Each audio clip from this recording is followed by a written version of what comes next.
is best for presentation. Yeah, do it from your side. A little alternate action. Cool. All right, are we ready? We are. Yep. We are word wizards. Yes, you Ms. are. Fenimore.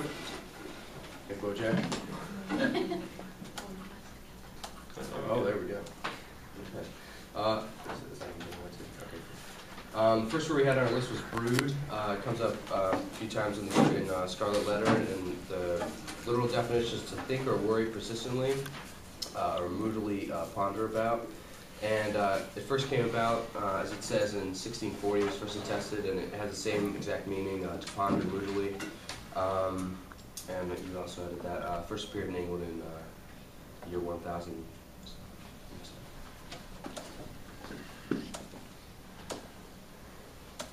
The next word we had on our list was betwixt. And the dictionary definition of the word, which is used commonly throughout the Scarlet Letter, is neither the one nor the other, in a middle or unresolved position. It originated in the 1300s as betwiox, which means between, among, or amidst. So there hasn't been that much change in the meaning of the word, so it's still commonly used in the same way. But do we use it? No, we don't. Not, but I meant to say in the Scarlet Letter, it's still used as the same way. And but our analog is what? In the middle, or between? Between, yeah. Yeah.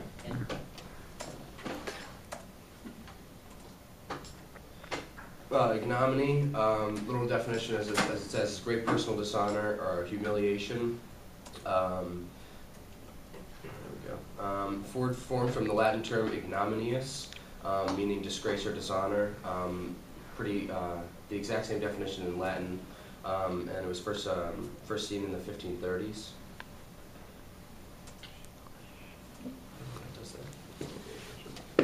The next word we have is breadth, and it means freedom from narrowness or restraint, liberality. First appeared in the 1520s, and it's from English, and as you can see, it's an alteration of original word of Old English, braidu, long/length. So it still means that kind of, I guess, like a concept of space. It still has that same meaning, but it's more of, as you can see, like a liberality. It just has changed slightly.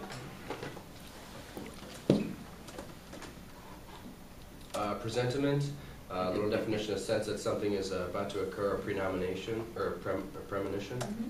Originated in 1714, also a Latin derivative from presentire, I'm guessing that's right, and meaning to sense beforehand, which obviously the definition is not varied that much.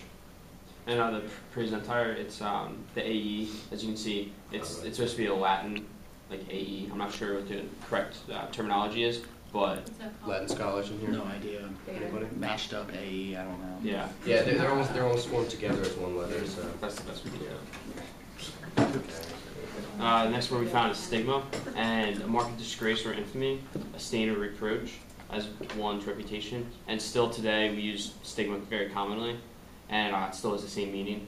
And it first originated in the 1590s from the Latin stigmata, a mark made on skin.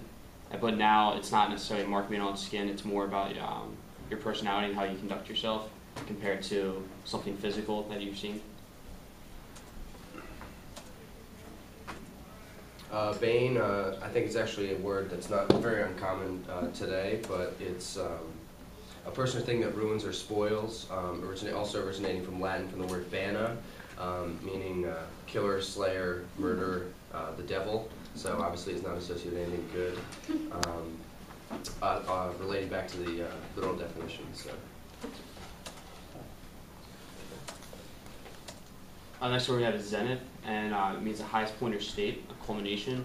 It originated in the late 1400s from the Old English zenith, and it's two words have the same meaning. It's just different spellings. Yeah, different Old English spellings spell out these words. So. And zenith we actually still use today. I remember, I think it was last year. It was one of our wordly wise words. Freshman year. I love effects. Erudite, characterized by great knowledge, learned or scholarly, and originated in the 1400s, also deriving from Latin eruditus, meaning to educate, polish, and teach.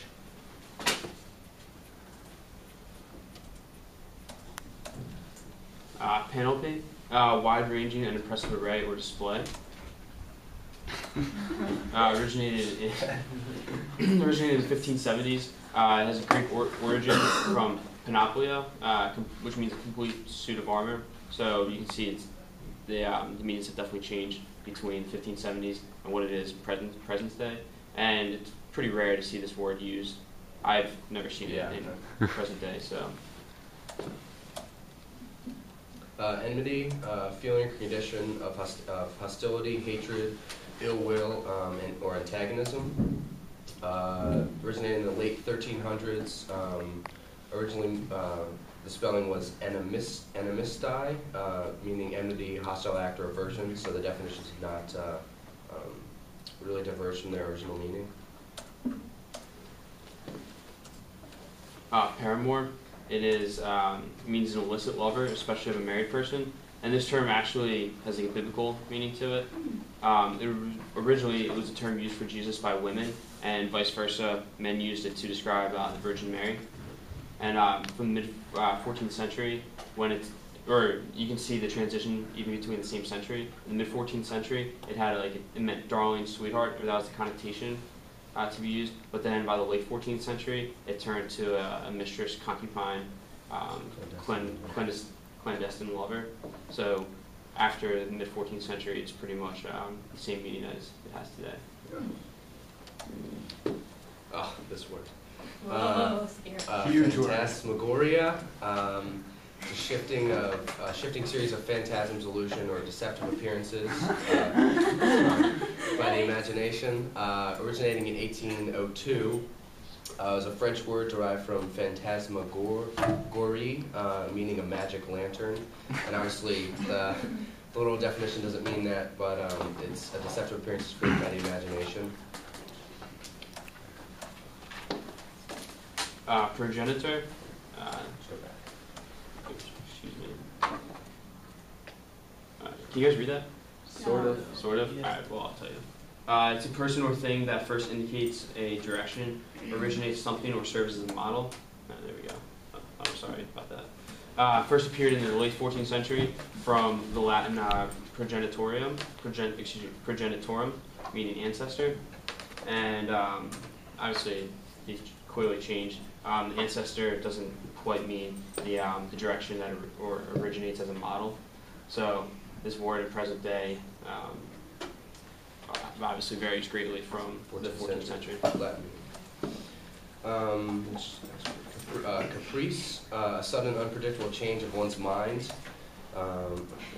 Originally from the Italian word capriccio, meaning a shivering, which is kind of relates to being unpredictable and very sudden, and obviously it's change of one's mind. So you can see the definite transition from the 1660s to the literal meaning now. And those are our two sites we use to drive this words.